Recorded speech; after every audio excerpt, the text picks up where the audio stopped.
আসসালামু আলাইকুম। এই মুহূর্তে উপস্থিত হয়েছি কলেজ পৌর উচ্চ বিদ্যালয় থেকে। আমার পিছনে রয়েছে টিএফটি তথা টুগেদার ফর টুমোরোর কর্মীরা এবং তাদের শিক্ষা সম্মেলন চলছে দ্বিতীয়বারের মতো। এবং আজকে শিক্ষা সম্মেলনের অংশ হিসেবে কসবা উপজেলার 9টি স্কুল এবং মাদ্রাসায় একযোগে কুইজ প্রতিযোগিতা তারা নিচ্ছে এবং যেখানে অংশগ্রহণ করছে প্রায় 1200 শিক্ষার্থী।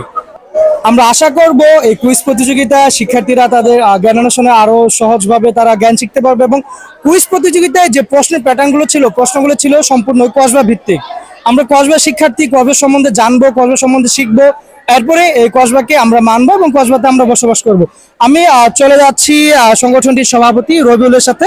আমি রবিউল থেকে জানতে চাইবো যে শিক্ষা সম্মেলনটি তোমরা কেন করো এবং আজকে কি দেখছো শিক্ষার্থীদের, তাদের মধ্যে ফিডব্যাক কি পাচ্ছ, তারা কি জানাচ্ছে বা কি উদ্দেশ্যে তোমাদের এই শিক্ষা সম্মেলন বা কুইজ প্রতিযোগিতাটি করা?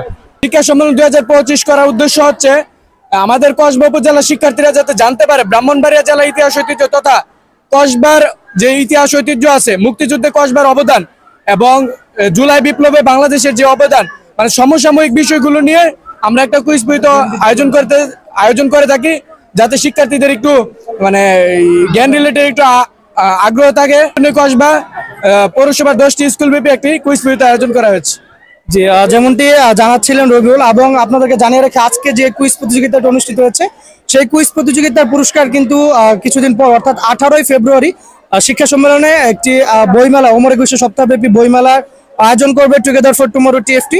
সেই বইমেলায় কিন্তু সে উদ্বোধনী অনুষ্ঠানে এই প্রতিযোগিতার যারা বিজয়ী হবে তাদেরকে পুরস্কৃত করা হবে এবং ওমর একুশে বইমেলাটি কসবা মুক্ত মঞ্চে অনুষ্ঠিত হবে এবং সেটি সপ্তাহব্যাপী চলবে, অর্থাৎ 18 তারিখ থেকে শুরু হয়ে বাকি এক সপ্তাহ চলবে। আপনাদের সকলকে সেই জায়গায় দাওয়াত রেখে এবং টিএফটির জন্য হাজারো শুভকামনা রেখে পরিস্কুল বিদ্যালয় থেকে আমি বিদায় নিচ্ছি।